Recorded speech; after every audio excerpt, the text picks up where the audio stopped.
In high school, I was friends with this girl named Sarah. One day, she caught me trying to steal $50 from her during our group project. She requested the teacher not to work with me. I got very mad because she could have just talked it out. Back then, I was an angry and volatile person. So what follows is, well, nothing I'm too proud of. I ended up spreading rumors about her that she had Marfan syndrome, which isn't true, and that she's a racist Trump supporter. After I did this, no one wanted to be her friend. We went to a small high school. She literally had no one. I even turned her best friend against her and made up a bunch of stuff that she never even said. I tried to make her everyday life as difficult as possible. In the end, I put a photo of her Photoshop with her abuser in the yearbook who doesn't attend our high school. From what I heard, she cried and cried when she saw it. She knows I did it because I signed my name at the bottom. I also made a bunch of Tumblr posts talking trash about her and she saw all of them. Shortly after this, she went rogue. She packed up, cut everyone off, and moved far, far away to another major city. This was about 6 years ago. She still has me blocked on all social media to this day. Recently, I found out through my former English teacher that she's a law student and I was thinking about messaging her. Since high school, I discovered that I'm bipolar and I want to reach out to her and see how she's doing and tell her about my diagnosis. A mutual says that I shouldn't reach out and that Sarah specifically asked them not to reveal her whereabouts or what she's doing to me. This really stung because that was 6 years ago and it shouldn't still bother her. I feel like I should have the opportunity to express myself and my diagnosis. I feel like while what I did was wrong, it should be water under the bridge now. Would I be the asshole to contact the girl I bullied in high school?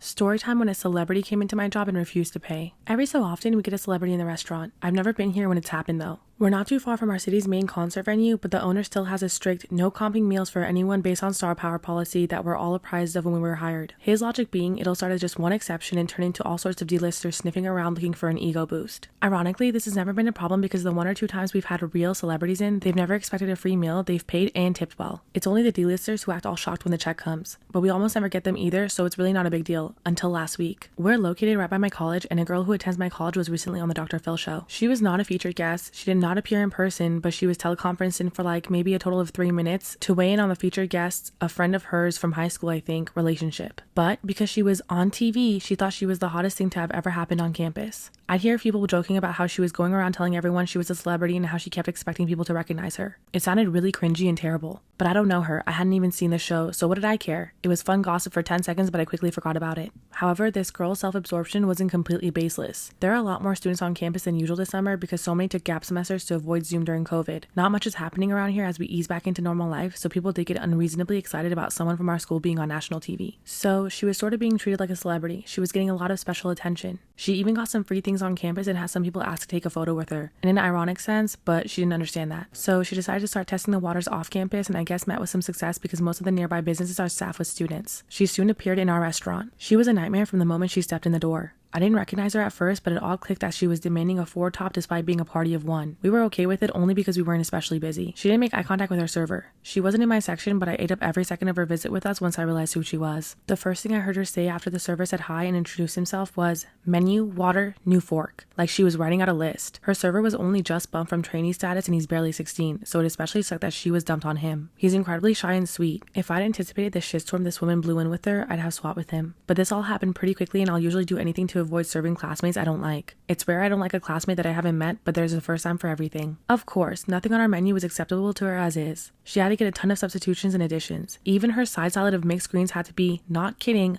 unmixed. She wanted each lettuce, but separately on the plate. Her server explained that the greens come pre-mixed, but she just stared blankly past him and went, "So, separated," as though it was the most obvious thing ever. The kitchen actually accommodated all of her requests because it was a really slow day and there were easy enough solutions to each thing, but she still sent at least one of her plates back. In the 20 or so minutes it took for her food to come out, she asked us how much longer it would take 4 times. She demanded that we change the music we had onto a playlist of hers instead. She made comments about the lighting. By the time she was finished eating, we were seconds away from throwing her out. He asked if everything was alright and if she needed anything else. She said no, so he said he'd be right back with the check. I could tell from her face, even as far away as I was, that she wasn't expecting a check. She looked all sour and twisted. I was dying internally. It was so satisfying. But then she stood up and calmly just walked right out of the door. This is when I had to follow her. Part 2, when a celebrity came into my work and refused to pay. I wasn't sure what I was seeing at first. I thought maybe she'd gone to get her wallet from her car or something, but this isn't the kind of place where a lot of people drive. I just knew in my gut that I had to follow up because her server definitely wouldn't. I went out of the door and yup, she was trip-sitting down the street, tapping away on her phone like nothing was wrong in the world. I called out to her and she half turned around, then realizing I was from the restaurant, tried to pretend she hadn't heard me and went right back to walking, quickening her pace a little. I would have laughed if I wasn't so pissed. So I jogged to catch up with her and was trying to keep the situation nice and calm and allow her to save as much face as possible and was just like, "Oh, hi, sorry, there's just a little matter of the bill," knowing damn well she didn't forget, but figuring comforting her would just feed into unnecessary drama. She looks at me in total disbelief and says that she was going to Instagram her meal with us and that's typically enough when she goes out, without a hint of sarcasm or embarrassment. So I didn't know who she was because her reaction to being on TV was such a laughingstock on campus, and maybe this was a little mean, but I couldn't resist. I went, "Sorry, who are you?" And she effing lost it, insisting that I knew exactly who she was and that I was jealous of her and that, wait for it, that's why I was forcing her to pay for her food she ordered at the restaurant. I didn't want to be overly mean, so rather than antagonize her further, though it was very low-hanging fruit, I just told her, "Look, if you don't plan on paying, we'll have to involve the police." She laughed and said, "Well, if you don't know who I am, you won't be able to find me, right?" Honestly, she had me there, but I did need to admit to her that I really knew who she was because for all she knew, we had security cameras or would describe her really well. So I let her walk off and I went back to the restaurant and called the police. It was absurdly easy to track her down because I didn't know who she was and that she was posting geotagged posts online all day, including a super angry post about how she had eaten at a restaurant and it had been terrible. So she incriminated herself and let the police write to her. I doubt the cops would have followed up so diligently if it were only us, but apparently she'd walked out on a couple other places that generally didn't recognize her and expected her to pay up, and posted angrily about how the businesses sucked, further incriminating herself. They didn't know who she was, but they described her well enough, and that paired with the post was enough for the police to drag her in. Our trainee server actually had to go down somewhere to identify her. He was terrified when he was first asked, but when he came back he was totally giddy and thought the whole experience was pretty cool. Am I the asshole for causing my husband to miss his trip by not packing his bag? My husband travels for work every few months. He's irresponsible with time and counts on others to do stuff for him by using the "I'm tired" excuse. He's the breadwinner, by the way. He had a business trip, and the day of the trip, he saw me carrying the laundry basket and said, "Hey, can you pack my bag?" I asked why he didn't do it the night before, and he said he was playing Fortnite. I asked why he can't pack now, and he replied, "I gotta go catch up with the boys before I leave the country." I said no, he should do it himself. He asked why, and I said I have to clean, cook, and help the kids with homework, among other things. I suggested he stay home, pack his own bag, and help around till it was time for his trip. He didn't like my suggestion. Am I the asshole for causing my husband to miss his trip by not packing his bag? He complained about missing the boys and wanted to see them one last time and say goodbye before he leaves. He begged, but I said no, and then he suddenly went inside the bathroom and grabbed his phone, keys, and jacket and rushed out. It was 5 o'clock and he hadn't returned yet, and I was concerned thinking he had little time and still hadn't packed yet. He returned at 6, panicking, asking why his bag wasn't packed. I said, "Ask yourself since you were gone for hours." He said he was counting on me to pack his bag and even sent me a text hoping I'd eventually do it. I didn't see the text, and even if I did, I never agreed, so he shouldn't have assumed I was going to pack his bag for him. He got upset and started packing, and his stuff was all over the place. My brother told me that he heard my voice at work recently and he thought that's weird because my sister lives in another state. And then he realized that one of his coworkers was watching one of my TikToks. Thank you, by the way, coworker of my brother. And so he said, "Hey, that's my sister." And his coworker just said, "No, it's not." And he said, yeah, it is. And his coworker said, "You guys don't look anything alike. And this girl has a lot of followers, so no."